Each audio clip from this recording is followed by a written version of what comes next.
And just bear with me while I set this up. Okay, can everybody see that okay? Yes. Great. Let's see. Okay, Emily? Wonderful. Thank you so much, Deborah. You're welcome. And welcome to everybody. And thank you for attending from myself as well as Deborah on behalf of the foundation. Winston Churchill once was asked to talk about Russia and why they do things the way they do them. And he said, Russia is a riddle wrapped in a mystery, inside an enigma. And I think you can pretty much say the exact same thing about foundations. So I'm going to give you a few facts right now about foundations and how we operate. And then later, Anne is going to talk to you on some other topics, and then I will come back in with some other things. Thank you, Deborah. Fact number one, foundations like to operate under the radar. Why do we like to operate under the radar? First of all, it's because there are more good organizations out there doing wonderful work than we can ever possibly fund, no matter how large we are. That's true whether you're a small foundation at 5.5 million, like the West Foundation, or whether you are Gates. There's just more work than there's more things to do than you can ever possibly fund. I know that often seems antithetical, but it is true. Even that's true of the Lilly Endowment here in Indianapolis. They are so hard to find and operate so under the radar that they have a black marble old 1920s building on a major street here in Indianapolis. It's set very far back. There is nothing to identify it as the building of the Lilly Foundation. And when you go there, you're let in and they send up and the security guard comes down and you have to go up in a little elevator and walk down a hallway and then be led into a scary room where you sit there for several minutes waiting, and they say you will have exactly this amount of time. And it's a little bit like going to see The Wizard of Oz. If you have ever seen that movie, The Wizard of Oz, Dorothy and her friends are led in after they've killed the Wicked Witch of the West to see the wizard, who has this big head with all these flames coming up on the sides of it. And he speaks in this thunderous voice. And then the little dog Toto goes and pulls this curtain, and it's just really a little man hiding behind a curtain, operating all these amazing effects to make himself look bigger. And so I often, that's kind of applicable because foundations are a little like that. You go, you find them, you have a hard time getting to them, you have a meeting with them where they intone all the things that you're going to do and the hoops you're going to jump through. And a lot, as I said, some of it's that we like to operate under the radar. That's why it's hard to find us. But we are also petrified that we don't know what we're doing and that we're going to make a mistake. Or that and this leads to a lack of trust, a lack of risk taking. It leads to overworking applications and applicants in reporting.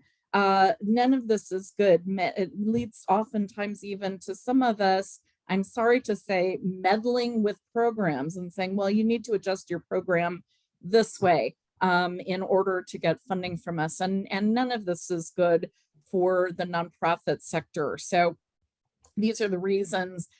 This is actually the second organization that I've known of.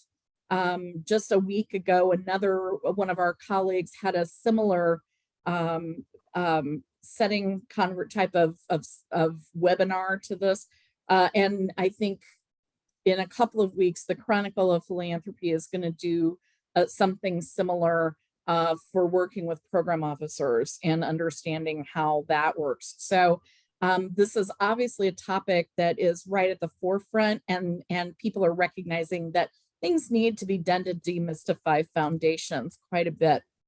So fact number 2 that I'm going to tell you, and Deborah, yes, there we go. Foundations hate to say no, and that's another reason we try to operate under the radar, and it's very hard to find us. We really do hate to say no. If you don't know us, we're not going to have to say no to you, because you're not going to find us and apply to us. I have literally sat in a seminar for funders on working better with their grant partners, where a very lovely colleague of mine, great heart, a lot more money in her foundation than we have, and she literally began to talk to us about how much she hated to say no, and began to cry. And we're not, even with me trying to say you're doing them a favor when you tell them no, not to apply, because they're never going to make it through their process. And money to nonprofits is it's money is time is money. And that's even more true for nonprofits than anybody else. It failed to comfort her that she just could not solve all the world's problems with the money that she had in her foundation. So as I said, we hate to say no, so we kind of make it, I think we kind of make it hard for you to find us and talk to us, so that we can avoid having to do that which we do not like to do. Again, this is a problem that we need to address. Fact number 3, foundations hate to talk about money. Why is that?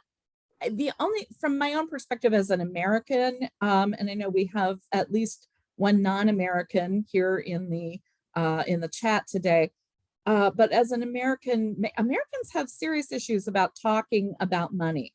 But we also, and I think that's an issue about why it's hard for foundations to talk about money. They can be very misleading sometimes in that desire not to talk about money, and saying, "Ooh, we don't know how much money we're going to give away this year," but that also can be very misleading in that people will fail to get very specifics in applying for a grant about how much money is appropriate to ask for in a first-time grant. And they'll say, a lot of times, particularly smaller family-style foundations, will say things like, "Oh, we fund up to $50,000. So what happens? You apply for $50,000 and then you get rejected, and you do follow up and you say, why were we rejected? And they say, you asked for too much money."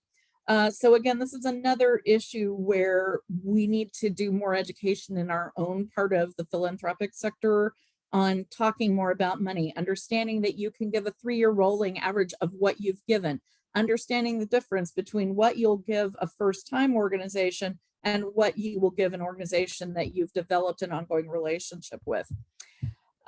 So back to the topic of finding us and finding us moving under the radar. I'm going to turn over the gavel now to Anne to talk about research and what I call first contact. I don't know how many people here have ever, Anne will call it outreach. I call it first contact, because if you at all have ever watched Star Trek, they have this thing called first contact, where the Starship Enterprise goes around a brand new planet and they beam down to the surface, and they're trying to interact with this alien culture and try to make a way for it all to mesh in a happy win-win kind of relationship for the alien culture and the United Federation of Planets. So, so first contact with a foundation is kind of exactly like that. Do we speak the same language? Can we meter out a win-win situation? How can we help solve each other's problems? So with that, I'm going to turn it over to Anne to help tell you about helpful ways to find us and make first contact. Thank you so much, Emily. And I just want to really give my appreciation to Emily and Deborah for inviting me to present today. When one of your funders says, "I want you to help me present about how foundations think," you take that as a pretty big compliment. So thank you, Emily. All right, so I just went for a quick walk before this, and I was thinking, what's the one thing I want everybody to know And I think it comes down to building trust. So as Emily said, you really want to have a win-win. Foundations, they have a very strong, important mandate to give away money to make a difference in the world. And us nonprofit folks also have a big mandate to take the funds that are entrusted to us and put those into practice. And it is a lot of matchmaking. It's finding a win-win. And really, at the end of the day, it's all about building trust. And a big way that you do that is by doing your research. Because really, at the end of the day, we all have limited time, including the foundations. And the foundations are all trying to be good stewards of the money that they're responsible for distributing to make a positive difference in the world. So our goal is to build trust and to try to make their jobs as easy as possible so that they can have an effective time making change in the world. So quick poll here, if you could just type in the chat how much experience you have writing grants, especially in the international sphere. You can just write none, a little, a lot, just to give me a sense of this. So go ahead and type in the chat sort of what your level of experience is. A lot of people here might have a lot of grant making or grant writing experience, and some might be absolute beginners. There we go, 25 years, great. So even more than I have. So you could chime in as well here. So the thing, a lot of people have a lot of experience, great. Well, I'm hoping that even though we all have a lot of experience here, that some of the things that I have picked up along the way might be helpful to you. There are a few things here that that I have figured out, and I'm hoping that even if you take away one or two little nuggets here, that will make your mission come to life even better. So fundraising for international causes can bring its own set of challenges. I've fundraised for both local charities and international, and I can say in a lot of ways, fundraising locally, it can be a lot easier because a lot of times your funders are local to you and they know your work. A lot of times, you know, you live in a big small town like Indianapolis or Cincinnati, where you're likely to know some of the board members on the different foundations and things like that.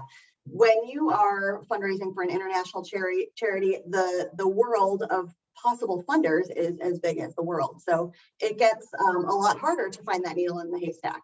So first, I'm just going to be talking about sort of where do you even find some potential funders. So if you realize you need to expand your set of grant funding, where do you turn? So my very favorite low-hanging fruit ways on the left-hand side of the screen there are recommendations from supporters that know you and people that also know a grant maker and that can give you a warm introduction. I'm just going to keep going back to that. It's all about trust. If somebody that foundation trusts, somebody like that Emily knows and trusts, says, I really think you ought to look at this charity, that charity is going to go to the top of her list because she trusts that person. So whenever you can get a warm introduction from somebody that is trusted, that's always a great way to go. But again, the number of those are going to be a lot smaller than other ways of finding new prospects. Another thing that can be really helpful is to look at annual reports of organizations that do similar work to you. Maybe they do similar work in a neighboring country. They might do similar work in the country that you are working in, or they might do work in your country, but in other areas. So that can be a good way to just get a list of prospects. Moving over to the harder side of things is basically going to databases using online tools and basically just getting hundreds or thousands of leads and then looking for that needle in the haystack. So that can be much more time consuming, but I'll be taking you guys through some details about how to kind of filter it out so that you're looking at the very top prospects and not hundreds or thousands of foundations. So again, has anybody used any of these? Foundation Search, Instrumental, Foundation Directory, Online, Grant Station? Feel free to nod or put it in the chat. A lot of these can be paid. Some of them are free. Some of them are quite expensive. And at least one of them are usually available like in your downtown library if you live in a relatively large town. The other thing you can look at are local print directories. This again is much more appropriate if you are looking for local funders. So I live in Cincinnati, and there is an actual print directory every year that comes out that is a directory of Cincinnati area foundations. That was a lot more helpful in my last job when I was fundraising for a local homeless shelter. That would not be that helpful to me in international work right now. All right, so go ahead and go to the next. Thank you. All right, so when you have a giant list of potential foundations, you are, again, going to be looking for a needle in the haystack. You're going to be looking for the prospects whose funding priorities and especially grants that they've made to other nonprofits align most closely with what your organization is trying to do. And Emily will get into this later, but foundations are kind of looking for their needle in a haystack too. They are looking for the right fit, the Cinderella shoe that is the right fit. So they have funding priorities, they have needs, and they also have a great desire to trust that the money that they're giving out is going to be put to good use. So Emily will be talking a little bit more about the filters that she takes different relationships through to make sure that they're the right fit. But I'm going to be talking about the seeking part of it, where you're looking at a giant list of potentials and how to really spend your time on the right ones to try to develop relationships. I consider it both an art and a science. The science part I can share with you. The art part, as you guys know, with lots of years of experiences, it takes some time to get a feel for if this is a good fit or not a great fit. So the very first place I would start out, if you have a list of foundations you'd like to look at, go and Google them and find their website. But Emily brought up a really excellent point.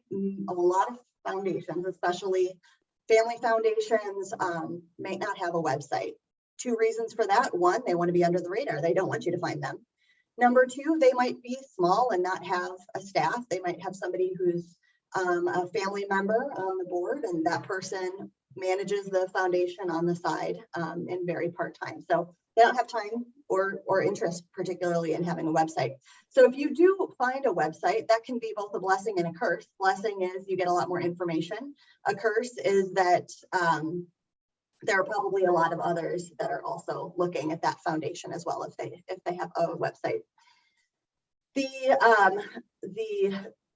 I guess another great way to do your research is to review their 990s. So every foundation has to, or at least all the US-based foundations, have to fill out a 990 to the IRS every year.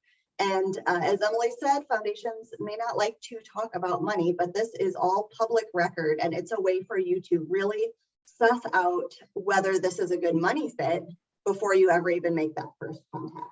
So if you don't already have it, I'm sure everybody here already has a GuideStar, which is now called Candid account. It's a free thing, and learning how to read a 990 is really, really important. And I'll go into some quick tips on that. So the things that you're going to be looking for, so you're going to be asking a lot of research questions. So to see if you've got the right fit. So the first thing is what they say they care about, and you can find this on their website or on their 990, and that's their mission statement or what their stated priorities are. Now, we all know that sometimes what people say they are interested in and what they actually do with their time or money can sometimes not always be in alignment. Sometimes it's some of their grants that they give are in line with their grant priorities, but I have definitely found a number of foundations whose mission is not international and education, but they have given lots of grants to education projects in Guatemala.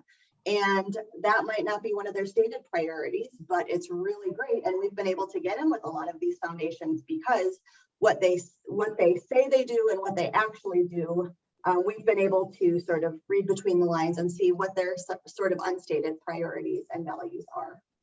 So that is a great way of looking at it, is to actually look at what they have funded. Have they funded similar organizations, similar projects, similar geographies?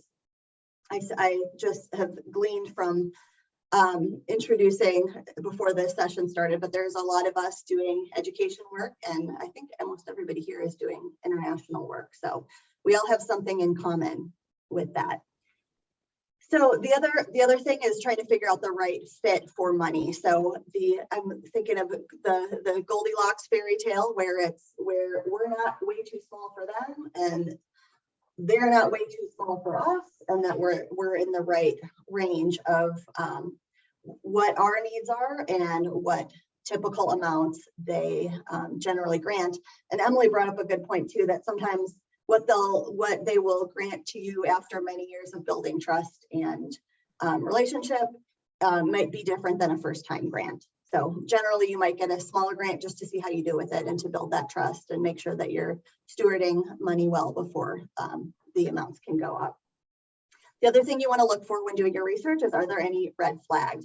So one of the things that we'll go through when looking at a 990 is there is a checkbox about 8 pages deep into the 990 that says this organization only funds pre-selected charities. So that means if you send in an application, they're very likely to just throw it in the trash because they have more fundies than they are able to deal with, and so they're no longer accepting new proposals. So in that case, it's going to be a lot harder to get your foot in the door, but there are definitely still ways to do that if you can, especially find a way to get a warm introduction from a trusted partner. All right, go ahead, Deborah, to the next slide. So this is, I'm not actually going to go through a 990. That would take probably longer than we have, but if you want to either screenshot this or maybe Deborah can share it later. These are the top 5 areas that I look at when scanning a 990. 990s can be hundreds of pages, but I like to just kind of run it through this checklist, make sure that they are a grant making foundation, make sure we're in the right ballpark, make sure that they are open to hearing from new organizations. And then also finding out what they say about how to apply. And also the most important part is who have they been giving money to, how much, and for what? Because to me, that is the best indication that they may or may not be interested in the work that we're doing. While you're looking at the 990, you can also take a quick look and see who's on their board, especially if your board is very international. If there are certain foundations that you think would be a really great match, it's always good to run those names by a list of close-in supporters and see if any of them know each other, because that can be a great way to build connections. All right, Deborah, you can go to the next screen. This is something that I've never seen anything like it before. I've never seen it in a grant training, and so I'm hoping that this might be helpful to you guys. But when you are looking at, say, 100 different prospects, how do you determine which are the ones that are worth reaching out to? And so I put together a sample rubric for scoring, and I can give a foundation up to 10 points based on their alignment. So the first 5 points are the science part of it, and the last 5 points are the art part of it. So I'm looking particularly, have they funded in Guatemala? Do they fund internationally? Do they fund education?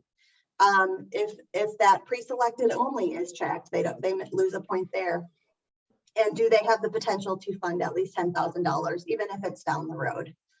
The subjective part about it is you can give them up to 0 to 5 points on what sort of a fit it feels like. So for example, if I find a foundation and they fund internationally in Guatemalan education, but they've only ever given grants to Del Valle University, which is a big university, which is very different than the work we're doing in primary and secondary schools in rural Guatemala. So I might give them a low score on that subjective side because they're not likely to be that interested in us. Whereas if I see another foundation that has given to very, very similar programs, I might sort of boost their score up. So depending on how many different like sort of finalists you have, you might decide where your bar is. For me, it's about a 7 or an 8. If it's a 9 or a 10 in alignment, those are the ones that I'm going to kind of stop what I'm doing and try to reach out to them as quickly as possible. So that's another one that you can screen print and make your own rubric, but I found it really helpful, especially when trying to do it as objectively as possible. Okay. So as Emily talked about, the first contact, I love that analogy, especially of, you know, trying to find a win-win with two individuals or two cultures kind of coming together to meet a common goal, but sometimes having different priorities. So it's all about trust. It's all about relationships. So we do want you to make every attempt to get a call. If you are in the same town, try to get an in-person meeting, or we're all a lot more used to Zoom, and getting that face-to-face contact is really, really important. And again, your goal with getting contact is to further qualify them and basically get an invitation to apply. Lisa asks if these slides are going to be shared later. Deborah, yes, okay, thank you. All right, so additionally, and I'll interrupt to say we're also recording this, and you'll receive a link to the recording, so you'll have an opportunity to go back at a later date and review. Great, thank you, Emily. Okay, so again, it's about really building trust, and one way that you can build a lot of trust is to show the foundation officer that you're working with that you value their time, you're not going to waste their time, and that you have done your research. So what you really need to do before every call, and sometimes we do a half hour, 45 minutes of getting all of our thoughts together, preparing that elevator pitch, telling them, I've done my research. I think that this program is exactly what you might be interested in. And here's why. Here are the clues that I've gotten from what you've said and what you've funded in the past.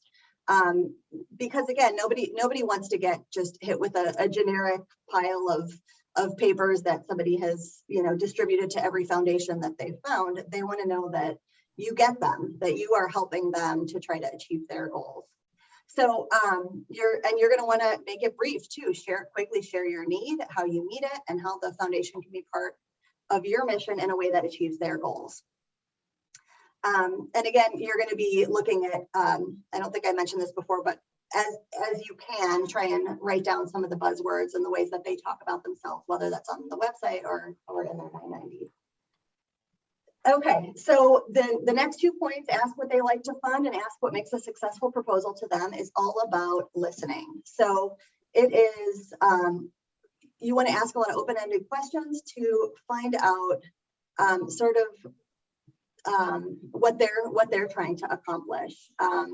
It can be really helpful to hear how they talk about themselves. There are lots of different ways and different reasons that somebody might be interested in, for example, girls' education in Guatemala. And so hearing how they talk about that is going to help you to write your proposal in a way that is going to hit the best angle and help them to feel like, what you're doing is exactly in line with what they're trying to achieve. Also, it's especially if you can get a phone call or a Zoom meeting, great to learn a little bit about either the foundation or the representative that you're talking to. So if it's not, don't ask about things that are obvious on their website, but if you are curious about the backstory of the foundation, or maybe how this person got involved with it and what their experience has been, that's always great too, because that's going to help you to make that personal connection, and also for you to do a better job of storytelling when it comes time to actually write a proposal. The other thing that I think is really important is send a thank you note. A handwritten thank you note is always good in this day and age. Things are so electronic, and to get an actual handwritten thank you note in the mail is, I don't know anybody who doesn't love that. So, and you want to show that you respect their time, and you can reiterate why you think that it might be a good fit. And maybe you learned it's a bad fit, and you should still thank them for their time, because they might know somebody else who you would be the perfect fit for. All right, I'm going to go through some don'ts now. Okay, so one of the other things that I wanted to mention in the do's section is to run a targeted ask amount by them. So you will have done your research already. You will see what types of amounts that they're giving out, but it's always good, as Emily said, if maybe they give out $1,000 or $2,000 grants to new grantees, and the $50,000 ones are reserved for their long-term partners, you can say, I've noticed that, you tend to give grants, in the $10,000 to $15,000 range. Would that be an appropriate size ask for our first proposal? Again, you can give it a range. You can ask it in sort of an open-ended way, but as Emily said, people don't really like talking about money and the benefit. The thing that I actually really love about foundation fundraising is all that information is public record. a lot harder to have that conversation with a major gifts donor than it is to have a foundation, because you don't have as much published information about individual donors that you do about foundations. Okay, so some don'ts. Make sure that anything that they have considered as a do not fund list. So let's say they don't fund scholarships, they don't fund endowments, they don't fund capital campaigns. It would be a huge don't to pitch them on a capital campaign if that is one of the things they explicitly don't fund. So show them again that you've done your research, and anything in this category are all things that break trust. So we want to build trust. So don't use any of those red flag language things. You also don't want to get pushy or impolite in the face of a no. I know as fundraisers, we all have a lot of pressure on us to try to get our programs funded, but you get more flies with honey, so to speak. So you're not going to do anybody any favors by being pushy or impolite or bugging people after work hours. The other thing is making sure that you are following the proposal guidelines to the letter. Don't fail to do that. Most foundations, as Emily said, are completely inundated, and some simply have to just throw some out that don't meet everything on their checklist. So a lot of times, if you're not following instructions, that can also be a tip off that you're not really going to do a good job of managing their money either. So it's sort of one of the initial filters that they're going to put you through. And I have a theory about at least one of our foundations that the level of specificity they put in there is simply to trip you up and see if you're following all the instructions. I don't know if that's really true or not, but it actually helps to think about it that way and to imagine that there is a first line, there is a secretary that is going through everything, and they have a checklist, and if you do not meet every single thing on their checklist, it's going into the trash. So one tip that I like to do is to make sure that if they're asking for specific sections or specific questions, is to actually name your section headers after that. So for example, if they have a question that's about your project's objectives, methods, and timeline, make the section heading objectives, methods, and timeline. Give them no question about whether you've answered that section of it. So imagine somebody with the checklist, and you want to make that person's job super easy. Last one here is don't forget that the foundation representative is your ally. I think a lot of times when there is money at stake and a limited supply of time and money, it can sometimes feel like it is contentious or us versus them. But especially when working with a foundation representative, you want to remember that their goal is to present the most attractive proposals to the board in the way that it is most likely to be accepted. Because the board is looking to that person to filter out the ones that don't make sense and to bring to them and to explain it to them in a way that they're going to say, yes, we want to fund this. Years ago, I worked with a foundation officer who was going back and forth with me on our proposal and changing the specific words that we were going to use. And I was thinking, oh my gosh, this guy's so picky. And, I was like, why is he changing it? Like, we would never talk about our program that way. And after a few of these exchanges, I realized, oh my gosh, he's been working with his board for over 10 years. He knows exactly what questions they're going to ask. He knows that if he words it this way, it's going to totally make sense to them. If it's worded in this other way that we're trying to sell it as, it's not going to click for them. And so he was coaching us, he was guiding us, and he was our ally, because he knew that if we presented it in a way that it was going to be palatable to them, that it was going to get funded. And of course it was funded. So it really changed my perspective, though. It's not anything that is negative. It's really seeing the good and considering that person your ally. So I will turn it back over to you, Emily. Oh, you're on mute, Emily. Thank you. I forgot my dog was barking. I'm working here from my home office today, and I did not want you to have to hear that. Then I forgot that you might want to hear me. Thank you, Anne. And I just want to reassure you that we are are not trying to be contentious, and no, we don't try to deliberately make systems harder for you to do the proposals, but I would note, I do think it's truly important to follow all the directions. That's usually one of the best advices I give to somebody is look at the directions, read them again, because there are truly, we are often, and again, some of this is on purpose, some of it is incidental to the way that foundations are set up and the amount of proposals they get, but we do look for excuses to eliminate organizations rather than to properly evaluate every single proposal and make sure that we're getting the best one. That again is something that we hope during the lifetime of our foundation to help urge for change in the sector. But that is true, as is the idea that, but on the opposite side of that fence, all of the things toward professionalism that Anne was mentioning in the proposal, those are such as not taking up too much time and having your ducks in a row when you speak to a program officer. Those mean a great deal to us because you're absolutely right. That is one indicator to us that you know what you're doing and that you will handle our relationship well and that we can trust you. So moving on to actual proposal evaluation. Another fact about foundations is foundations want to make a difference, and anybody that's working for a foundation wants to make a difference because truthfully, anybody working for a foundation could be making more money doing something else someplace else. And the reason they're there is they have a desire to create positive social change, as do the people working in nonprofits, because all of you could go someplace else and make more money doing something else too. So how do we look at proposals to evaluate them, and what are things that are of high value to us as a foundation? The number one that anybody's going to tell you is innovation.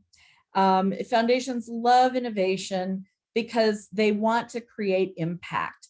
And what seems more impactful than anything, and again, this is not necessarily a truism, is that something innovative is going to be super impactful. Again, sometimes something that's tried and true is the best way to go. But if you can in any way be sticking something into your proposal that suggests innovation, or you can say, this is, and we have a new take on this, or we're revamping and innovating our own program to include X or Y or Z, that catches our eyes as we read.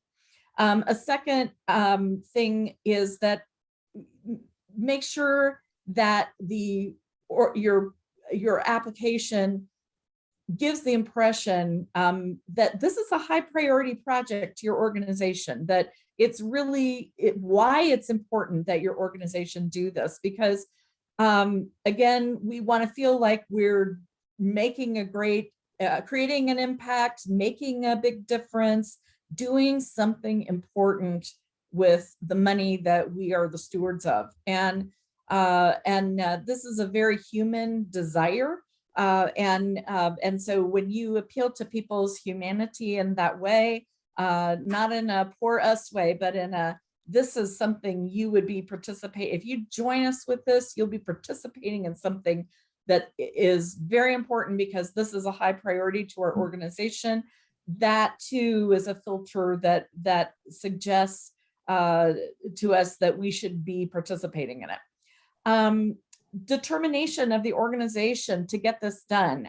This is kind of a little bit into Anne's ideas of red flags.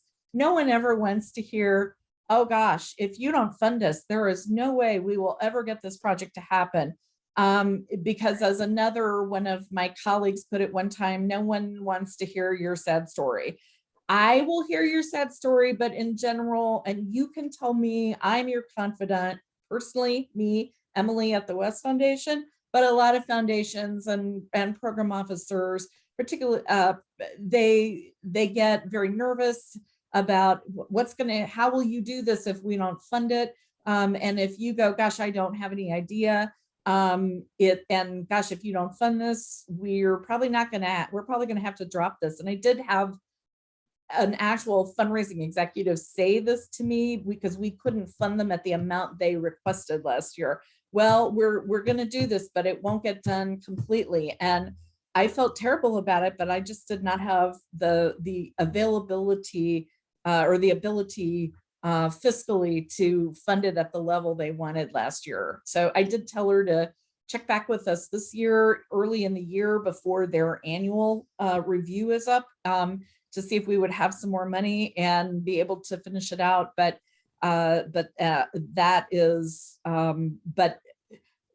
if she had said that to somebody else, it could have really been made a huge difference in the money that they would get in a negative way. So number 4 is a big picture. How does this application or the organization in general fit in? How does this application fit with the organizational mission? And how is it going to forward that mission? And additionally, in a bigger sense, how does the organization itself and its mission fit with the overall landscape of dealing with this issue? This is particularly true in international work where we're looking often at landscapes and business environments or other kind of environments in a different kind of way than we necessarily look at them in the United States, because we kind of work in tandem with what's hopefully a secure government situation where there's more regulation on businesses, other things like this. But that's another lens, is how does this project or organization fit into the big picture of, let's say, clean water access for all? So addressing that in some way, it does not have to be long, but addressing that in some way is often useful. Number 5, you're all familiar with this, quantification, or how many, the numbers game, as I often like to put it, is how many people are you going to serve? Thank you, Lisa. I'm sorry you have to leave, but come back and we will send you the link and you can view the rest of the chat when you have an opportunity. The numbers game, how many people are you serving? Because an awful lot of foundations out of there, they don't want to fund you if you're doing deep work with a small community as opposed to one single set of things for a very large group of people. And so if you can find ways to quantify who benefits and how that again affects that bigger picture, even if it's for a smaller amount of people, that is a way hopefully to help get around that issue of we serve deeply, not broadly. Number 6, again, you're all familiar with this. How is this project going to be sustained? And it is somewhat a question of, we don't want to keep funding forever the one thing. We want to know that there's enough improvement in an area to make sure that the people that it serves get to a certain place and they are able to sustain it from their own, from the beneficiary standpoint. But also there is that element sometimes of donor fatigue. Even my dad, who was very public policy oriented, we had funded a particular project to create an environmental guide, a community guide to environmental health with one of our organizations. Hugely important book, but we had worked on it 6 years and they came back a 7th year and said, this is, we promised the last year, we've had some delays, et cetera, et cetera. And I said, that's fine. I know you're getting there. But I had to really make a strong case with my dad, because even as much as he believed in lengthy projects, he said, is there nothing else we can fund for these people? And they did make good on their promise. And it was the last year of that. And we did get that book we didn't do it personally, but we helped get that book up and running. And it's been very useful to 1 million people worldwide so far. So this is, but making that case for sustainability as to, even if you're funding for a long time or it's taken a long time to get there, this is going to make a huge difference, and the people that it benefits are going to be able to operate it, or this will get up and running like and Cooperative for Education's book program, where you have a revolving school book program that once it's set in place, the rentals on the books, when you have to replace them every 5 years, that money is going to then be there. So then let me talk for just a minute. These are all the things 1 through 6 that I've just talked about are general lenses that are applicable to every foundation. Number 7, secret lenses, is the stuff, it goes back a bit to what Anne was talking about buzzwords.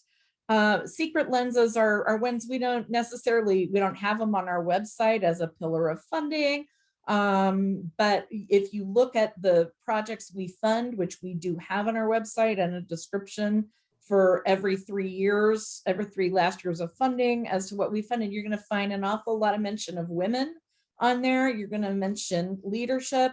You're going to hear a lot of mention of ensuring that beneficiaries have voice and create voice that again is sustainable toward problem solving. So those are like our secret lenses that are important to us as a foundation beyond these more generic ones. And again, looking at those buzzwords, that's going to tell you what their secret lenses are. Next slide, please. Then I would like to talk now a little bit about another set of lenses, another fact about proposal evaluation and fact about foundations. Foundations fund successful organizations.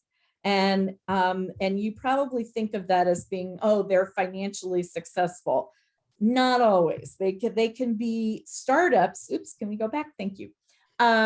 They can be startups, and they will still be successful organizations if you look at these particular lenses. One, as I just mentioned, is beneficiary voice.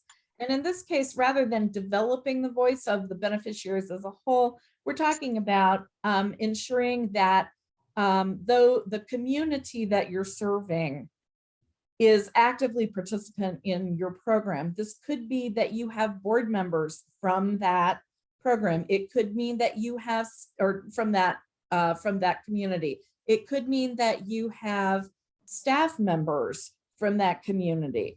It could be that you have an advisory council that they have a voice. So there are many ways for beneficiaries to have a voice in your organization, and that is something we take very seriously at our foundation, as do others.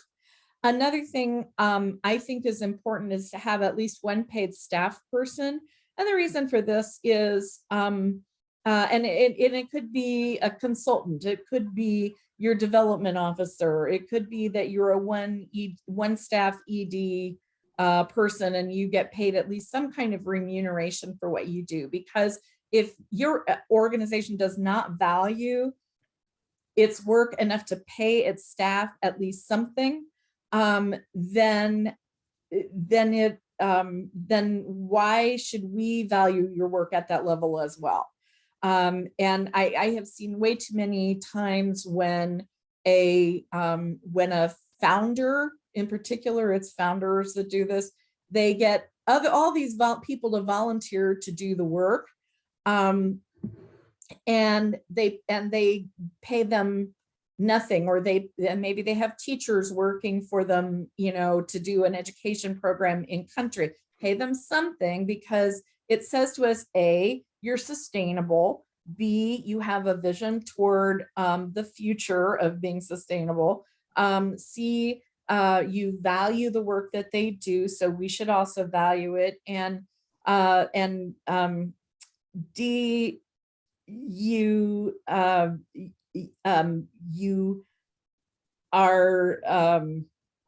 I lost that thought, but I think I've probably gone far enough on that. Another thing in leading out from paid staff is appropriate board members, and by appropriate,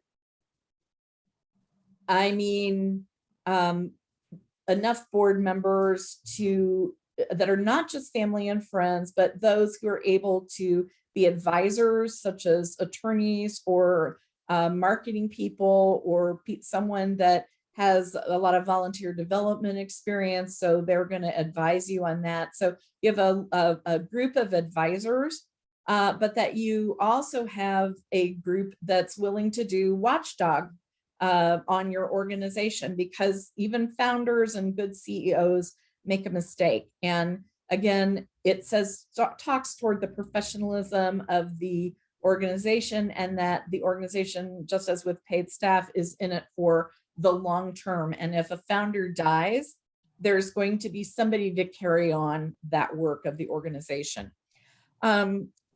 Evaluation and having a positive attitude toward evaluation. There are an awful lot of organizations that are out there that are frightened by evaluation. They don't want to do it. First of all, it does cost money, and that's another thing that more foundations need to do, is fund evaluations. We have done a little bit of that. But we always could do more, and bigger organizations than ourselves could really do a lot more in that category. But you have at least be expressive of the desire to know the true impact of what you're doing, not just the outcomes. Outcomes, in case you're not familiar with this dynamic, are different than impact. If you say we're going to do an inoculation program for children under the age of 5, the outcome is that you gave X number of children a shot over a certain period of time. The impact of that is that you're going to then reduce, say, cholera, this is a bad example, cholera or smallpox or polio by X% in this vicinity or country by those people having, and there will be X less transmission to other children who are not inoculated. That's the impact, is less of that disease going around in a community. And so being able to evaluate so you can show impact as well as outcomes is very, very important. And even if you don't hit the goals, you still know what you did right. And if you're replicating that kind of a program, you also know what you did wrong and can make corrections for it in the future. And again, it shows toward sustainability, it shows toward professionalism, it shows toward the urgency with which you view the situation. Additionally, collaboration with other people or organizations. This shows that others trust you and that you trust others. It's interesting, and this is comforting to a foundation, that others will trust you, that might help me in knowing I can trust you as well. I recently attended a 2-year course on collaboration, and I was really amazed at the number of people taking that course from other foundations, all of which were larger foundations than ours, that said, I don't want to collaborate. I don't trust other people. I have a hard time trusting other people. And wow, so it's interesting that you would say, I don't want to collaborate with anyone, and yet demand it of others that you collaborate, such as the people that you fund. But because it does say a lot about an organization, including those foundations that don't say they don't want to collaborate with others. It says a lot, though, that others can trust you and that you can trust others, because again, a trust-based philanthropy relationship, which is a very important kind of relationship. It's that win-win situation that Ann and I have both alluded to, is extremely important in philanthropy. It is not a governmental type of funding role where they have to answer to constituents. Both sides of this equation only have to answer to ourselves and our partners. So knowing you can, additionally, collaboration eliminates repetition. in programming, and it helps build a holistic environment for that big picture. And again, collaboration shows that goes back to the big picture that I mentioned from the last slide, that you are part of the big picture. So then the last thing on the list is on this slide is outside verification. And you could also call this qualification. This is the fact that others outside your organization have perhaps have valued the work that you do. Perhaps it's been an award. Perhaps it's been a very large grant from a very well-established foundation. Perhaps it's been a governmental grant where the stakes are a lot harder to get through. If any of you have been through a USAID process, you know how painful that is, because they do have to answer to their reps and senators on Capitol Hill as far as how that money was spent. But it, I'll give you a quick story. We used to fund in Indianapolis, and we don't anymore. We only fund internationally, but Lilly Endowment, one of the largest private foundations in the United States, is located here in Indianapolis. We gave $10,000 grant as a first-time grant at that level to a small program called the Bicycle Action Project that worked with disadvantaged youth in rehabbing bicycles, and with alongside officers from the Indianapolis Police Department. And then once the kids had gone through the program, the bike that they rehabbed was theirs to keep. And we gave them a $10,000 grant, as I said. And then 6 months later, they called us to tell us, give us an update on what was happening with the grant. And they said, guess what? We just got a grant last week from Lilly Endowment for $30,000. And I said, my gosh, how did that happen? And they said, Lilly said that if the West Foundation gave us 10, they would give us 30. And my dad and I laughed and laughed and laughed at that, because as I told you, it's this huge building with dozens of employees and a program officer, a couple program officers for every line of their mission that they do, and all the things they fund, and secretaries and researchers and all of these kind of things. And they're taking their cues from us. If you stop to think about it, it's pretty amusing.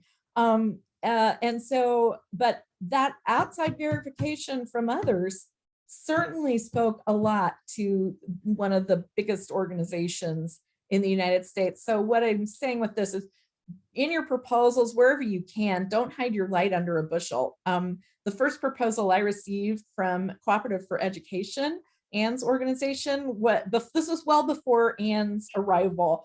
And her boss now was writing the proposals, and it was a 2-page proposal. No one had called in. They were asking for something. We do obviously fund their kind of thing that they do, but they had made a inappropriate ask for a kind of thing we don't do, which is vehicle purchase.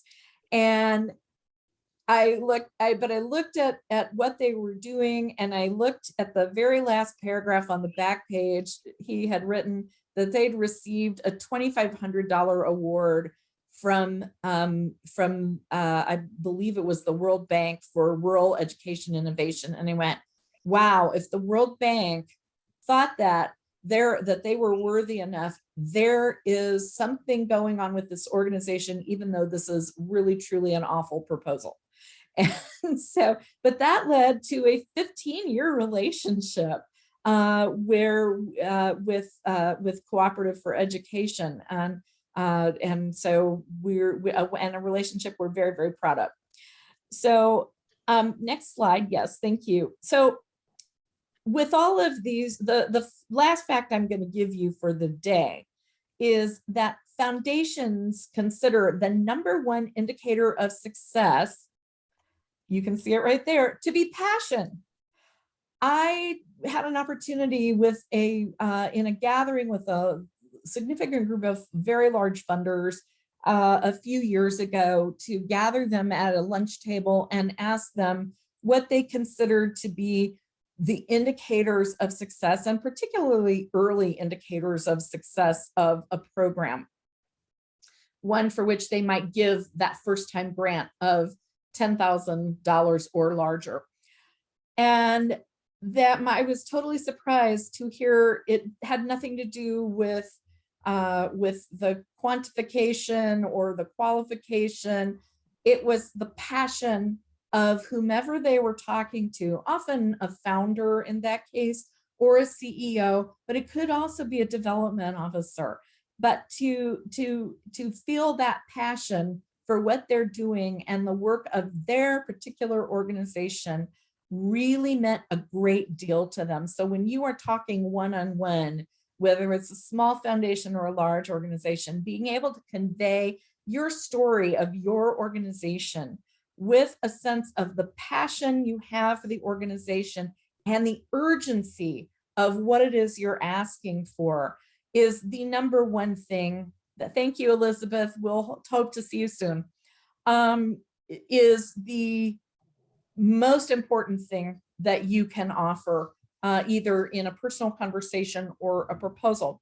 So Anne's talked quite a bit about how you can do that in a personal conversation as a first contact issue, but let's say you've gotten that permission to submit a proposal. How do you convey that passion in a proposal? We can go to the next slide. I'm going to give you what I have found to be a tried and true methodology for grants I've prepared and grants that others have prepared. And in fact, we ask people to use it on our website. You can find a more detailed listing of what I'm about to say on our website, in fact. But it's about storytelling. And by storytelling, I do not mean, oh, here's how a woman that went through our program was able to buy school uniforms so her children could go to school. That's an important story to tell, but I'm talking about telling your proposal as a whole as its own story. And so, because every story, whether it's a novel, whether it's a movie, whether it's a play, is based on a 3-act storytelling system. And in a book or a novel or a play or a movie, the act 1 is the introduction of characters and a problem for them to solve. Act 2 is the actions that they take in order to solve that problem. And act 3 is what happens to them as a result of taking those actions. So how this translates to your proposal is right here on the slide.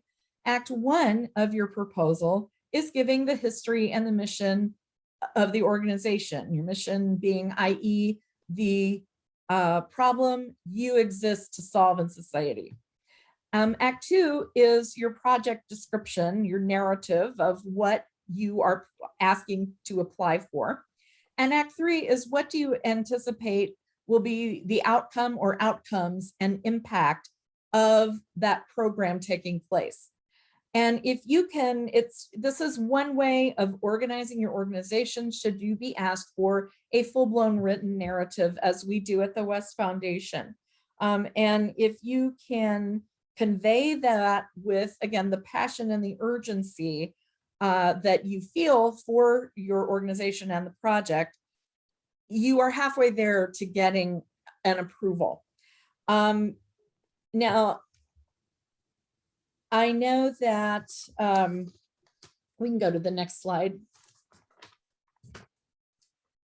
We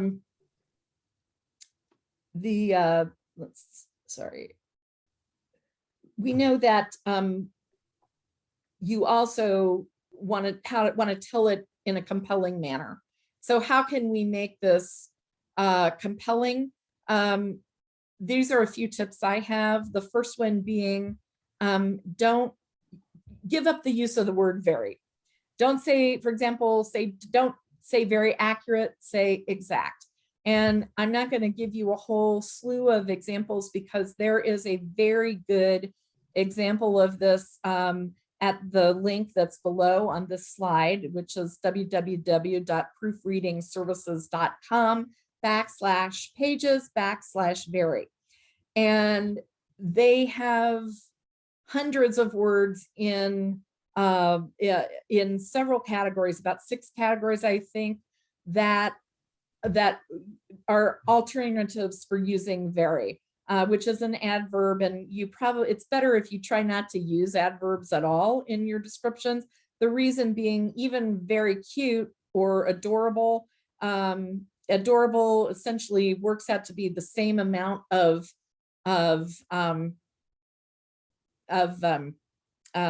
characters. And so if you're doing a 2,000 character count box, then for a proposal online, it doesn't take any more characters to say very cute or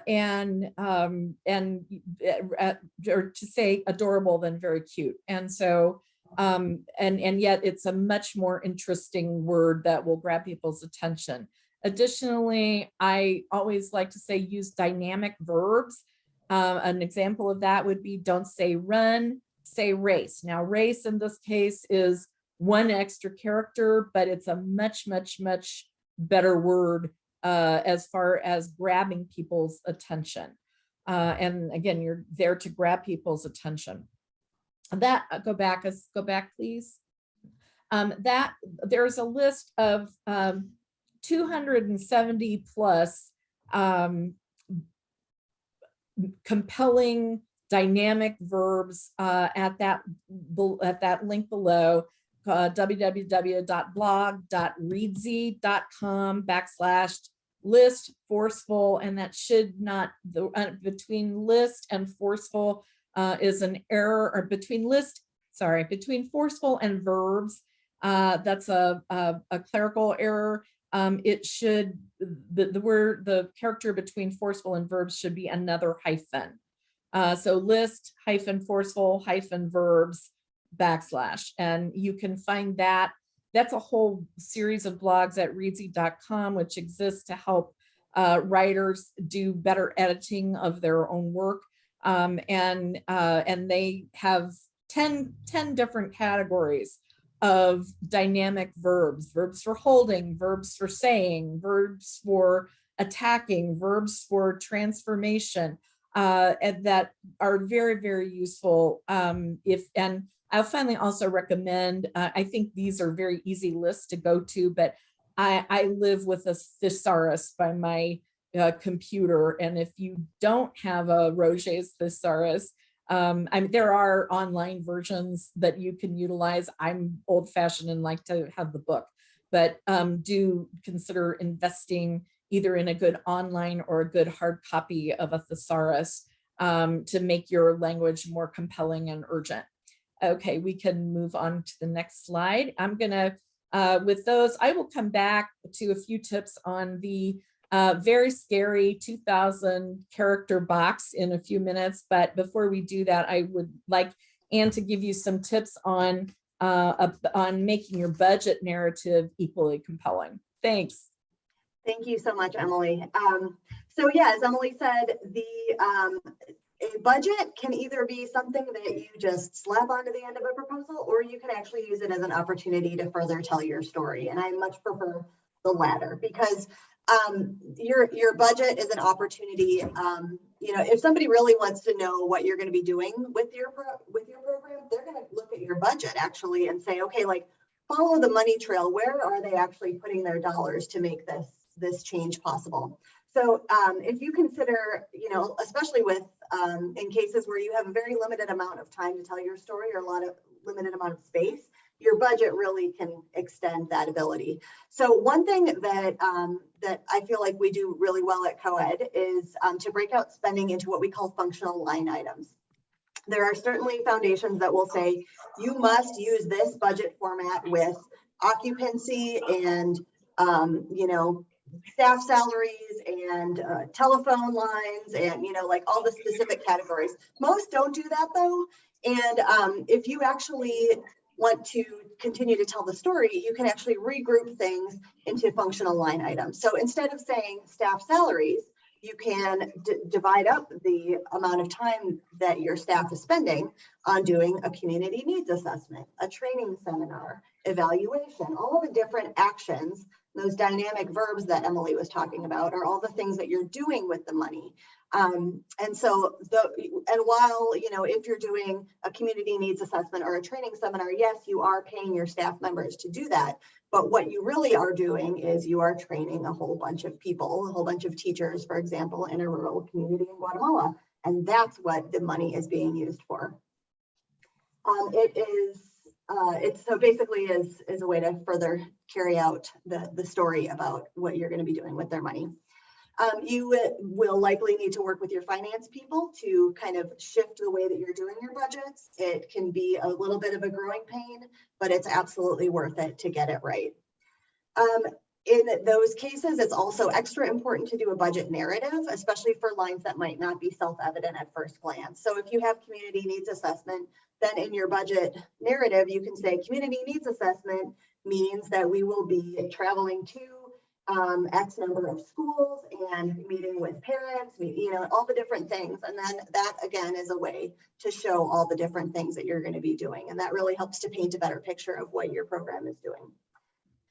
The other thing that you want to think about when you're doing your budget is to adjust the scope of the program to the size of the budget that you're working with. So, you know, as Emily and I have both said in the past, no one really wants to be a drop in the bucket. They don't want to be, you know, a $500 grant and a $500,000 budget, because it's not going to feel like they're making a lot of impact that way.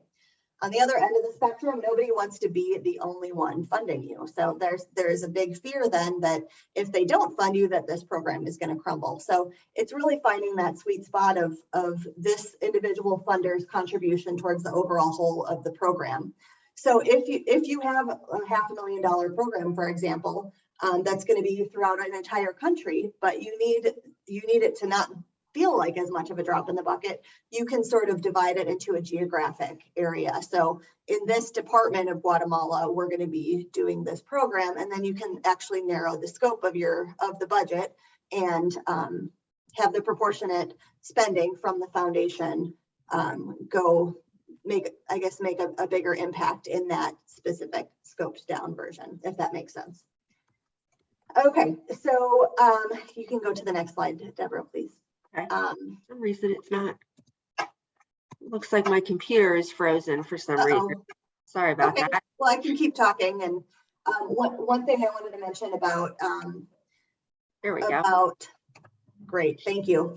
I'm just going to go through a couple of helpful tips that I've learned a lot of times the hard way. But one thing I really, really recommend is to find a beta reader to review both your proposal budget and the narrative all together. Okay, so it is basically when you're writing a grant, your eyes are going to glaze over and no longer see errors. And so you're going to want to find somebody that can be a second set of eyes and be able to catch the errors. Similarly, if there's something that doesn't make sense or has jargon in it, it's good to get a fresh set of eyes and to make sure that both the budget and the narrative all kind of follow the same arc. You don't want to have them in conflict because, again, that will break trust. I'm just going to go through these pretty quickly. Paint the picture. Don't just write a list of stats. You want to throw in pictures, anecdotes, quotes, anything that's really going to bring your story to life. Any accomplishment that you have, you know, Emily kind of discussed all the things. If you're at all innovative, sustainable, if you're partnering with other organizations, if you've got awards, if you've got a randomized control trial, now's the time to brag about those things. Those are all third-party ways that that a foundation may trust you even more. Yeah, and then finally, keep all of your documents organized. So keep all of your common attachments, stories, photos, anecdotes, quotes, past proposals. Keep a folder where you can easily access these and recycle them. So yeah, that's basically it. My next tip that Emily will then jump into is for online proposals, start a Word document, copy and paste all the questions into the Word document so that you don't lose your work. So that's my last tip. Back to you, Emily. Thanks. Okay, so as you can see, we have the very scary 2,000 character box in front of us, and I call it that because none of us like it. Nobody likes it, particularly those of you who have to write grants. We actually, when we were hiring Deborah, we had a candidate that we invited in for a second interview, and I immediately crossed her off my list because she tried to insist that we use the 2000 character box, insisting we would find it very, very useful in assessing our impact. I didn't see how that was really going to help us. And we're glad we got Deborah in any case. But if you really break down those boxes, a lot of them are very specific. So if they want to know what your mission is, already know what that is. You're not going to have to write it. What it really is that narrative of what your proposal is for. I think that is difficult. The other difficult one might be giving a history of your organization, but I suspect all of you have that history and those achievements in a succinct format that you can just plug into the scary 2000 character box. The really scary 2000 character box is the one where you have to describe the program that you're applying for funding for. And some brief advice I would give on that, from my own experience, is that the intimate details are not necessary for the 2000 character box. And a lot of you may already be familiar with that because you've had more experience than some of our other attendees in writing for that kind of an audience, or that you have had enough writing experience to make it easy to describe just the basic elements, which is another thing I have on this list. Basically, instead of writing an entire intimate, heavily detailed description, it's going to be better if you write a quick outline and pick the top 3 elements, let's say, of your proposal, and add those in. And then if you have more room, you can add more detail rather than writing the whole thing and then trying to make it fit into that 2000 character box. Again, I was in graduate school and I was working on a project with 3 other young women, all of whom were 20 years younger than me and had not had enough work experience yet to have figured out. My own boss at one time said, I don't know how you can't figure out what the important details are. And I said, but they're all important. And this is the same thing, the young women, I said she had written a 45-minute presentation that was supposed to be boiled down to 10 minutes. And she was panicking about how she was going to do that. And I said, well, you just go through and you say, what are the main things? What are the truly important things that our audience needs to know? And she goes, I don't know. They're all equally important. So some of that is experience, but try making, if it's an issue for you, try making an outline. And try just not having it go any further than 1, 2, 3, and see what, and I think that can be useful in that situation. Another thing to remember is the 5 W's from journalism. If you had a journalism class, you're familiar with the 5 W's, which are who, what, when, where, and why. And those are often useful in helping you create that outline.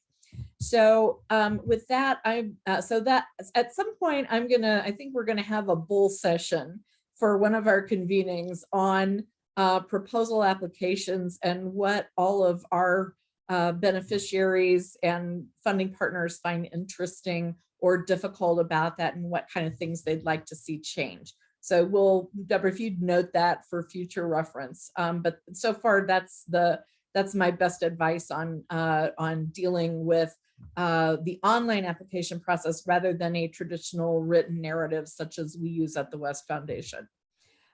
So we can go with that. I'm going to pass the gavel back to Anne, who's going to run no, I'm sorry, we switched it. I'm going to run this. We sent you all a document prior to today's meeting and asked you to take 10 minutes to review it. Can people just raise their hands or put it in the chat, or just use the little emojis to say if they had time to take a look at it? Okay, I see Noelle.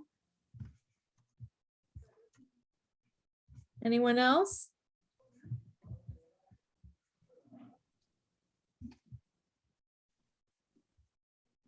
Okay, Alejandro, this was a this was a proposal. Normally, when I use this, I ask people if they thought the proposal was accepted or not. I think based on the fact that it's from Cooperative for Education and that Anne is in fact a partner in this presentation today, will clue you in that we accepted it. But Noelle, would you like to unmute yourself and having read it, are you able to tell us maybe why you think we accepted it based on what you've heard here today? Oh gosh, I'm trying to, yes, I apologize. I didn't mean to clap. I'm trying Oh, that's okay. It's all good. Okay. I'll do my best. Well, you know, honestly, the proposal really, you know, followed along on some of the things that you pointed out. You know, it drew attention to how they evaluate their outcomes. It got, you know, got right to, you know, the need and the impact. It talked about sustainability. It talked about some of the external validation that you were talking about. And I don't know if this is exactly go along what you talked about today, but two things that really stood out to me with the proposal is the story that they put at the end, because you had talked about don't lead with the story, you know, but think about the story when you're telling your proposal, but that story is so compelling, and the fact that that's there at the end after you've seen the whole case, it kind of really seals the deal, because then you see, you know, it's showing you, not telling you, the impact that it has on people in real life. And it also opened the proposal with imagine you are this person, which I love when I'm reading something and it pulls you in right from the beginning and puts you in other people's shoes. Also wonderful images throughout with compelling captions to kind of help you get an overall view really quickly of what they're trying to do. So, I mean, I would have funded it. I read it. I Yes, thought it was a great proposal. I'll tell you a funny story. I received this proposal and had copied it out and had it on a plane with me on the way to a board meeting in San Francisco. And back, oh, this was 8 or 9 years ago. And I just was so excited with this proposal, the concept and the way the whole proposal flowed and how beautifully done it was. And I was just grinning from ear to ear. And I finally finished it and closed it up. And the man sitting next to me in the plane who had gotten on at Minneapolis said, I have to ask you, what are you reading that is making you smile so much? And I said, because the first proposal, I told him what I did for a living. And I said, and the first proposal we received from these people was just not good at all. And this one is so incredible. And I'm just so proud of how far this organization has come in its development over the last 6 or 7 years. So thank you. You have nailed it in a nutshell, Noelle. And for those of you that didn't have time to read it, you are cool. We were all very busy people, but it's there as an example for you of all the things that we're talking about today. And so if you are new to proposal writing in particular, you might find it a really great piece of reference material. I have others if you ever want other pieces of reference material that I could forward to you. But this one is one of my favorites. So thank you for that. And thanks, Noelle, for hopping in and nailing so much of it. With that, we have about 5 minutes before the end of our session today. But both Anne and I can go a little bit longer. I'm sorry, what? 45. I didn't hear that.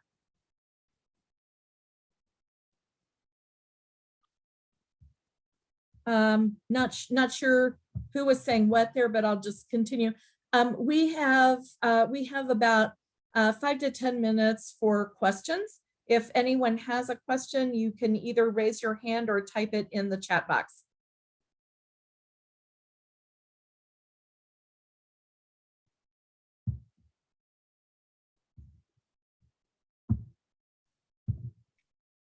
Martha just asked whether we're using a CMS. I'm not even sure what a CMS is, but we just basically use Microsoft Word and we stitch it all together with Adobe Acrobat.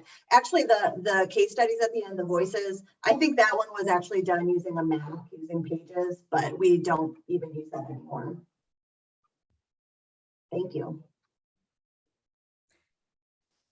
Any other pressing questions from anyone?